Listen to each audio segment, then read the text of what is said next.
এখন ঘড়িতে বাজে প্রায় 5:30। ঘুম থেকে উঠেই আমি নামাজ পড়ে আমার প্রথম যে কাজটা হয় বেলকুনিতে আসা। বেলকুনিতে এসে যে ভোর রাতের একটা স্নিগ্ধ হাওয়া সেটা আমি নিই। আর এসেই এই প্রকৃতি আমি অনুভব করি, কারণ আমার খুবই ভালো লাগে। আর এখানে থাকতে থাকতে এমন একটা অভ্যাস হয়ে গেছে, মায়ায় পড়ে গেছি যে আমার এত ভালো লাগে, তাই আপনাদের সাথেও শেয়ার করলাম। সবাই নিশ্চয়ই ভালো আছেন, আলহামদুলিল্লাহ। সবাইকে শুভ সকাল। এখনও কিন্তু ভোর রাত, এখনও সকাল হয়নি। অবশ্যই সকালের গুড মর্নিংটা আমি কিন্তু আপনাদের সকালেই বলে দিব। আর এখন যেহেতু ভোর রাত, ফজর মুবারক সবাইকে বললাম। আর মার্শাল্লাহ, আজকে যেহেতু শুক্রবার দিন, যখন দেশে থাকতাম, দেশে থাকলে শুক্রবার মানে কিন্তু অনেক স্পেশালভাবে কাটানো হতো। কিন্তু যেহেতু বাইরে থাকি, আর শুক্রবার দিন এখন যদিও সেরকম স্পেশালভাবে কাটানো হয় না, কারণ বাচ্চাদের তো এখানে স্কুল থাকে। আর বাচ্চাদের শনিবার রবিবার ইন্ডিয়াতে ছুটির দিন, আর ছুটির দিন মানে কিন্তু ওটাও স্পেশাল। আর শুক্রবার মানে তো বিশেষ করেই আমার কাছে স্পেশাল। কাটানো হোক বা না হোক, সেটা তো নিজের মন মর্জি।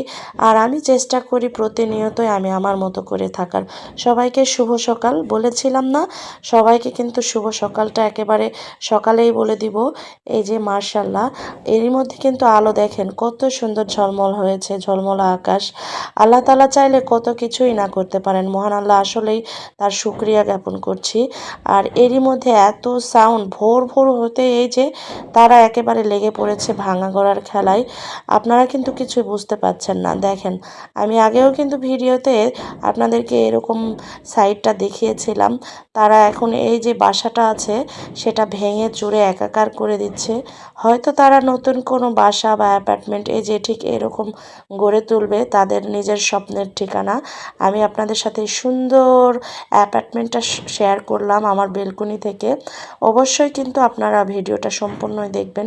আমার কাছে খুবই ভালো লাগে এই পরিবেশটা, তাই আমি মাঝে মধ্যেই শেয়ার করি। হয়তো একদিন এখানে থাকবো না, কিন্তু এই স্মৃতিগুলো থেকে যাবে, তাই আপনাদের মাঝে তুলে ধরি, শেয়ার করি।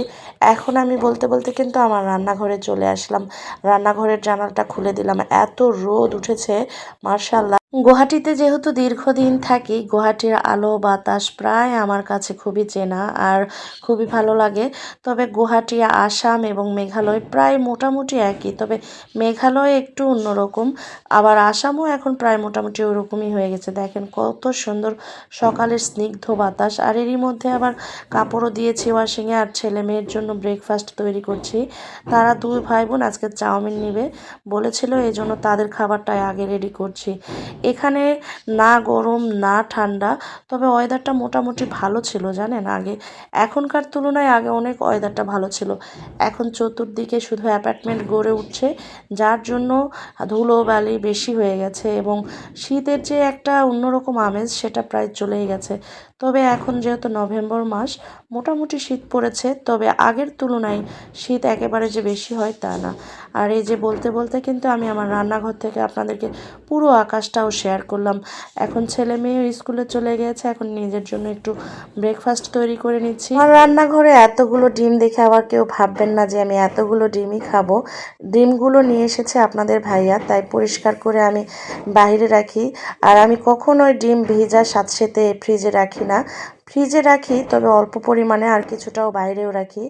আজকে কি কি খাবার বানিয়েছি আপনাদেরকে তো দেখালাম। অবশ্যই কিন্তু আমার ভিডিওটা সবাই দেখবেন, আমার ছোট্ট পরিবারের সাথে থাকবেন, বড় করার দায়িত্ব আপনাদের। সবাই ভালো থাকবেন, আবার অন্য ব্লগ নিয়ে হাজির হব। আল্লাহ হাফেজ।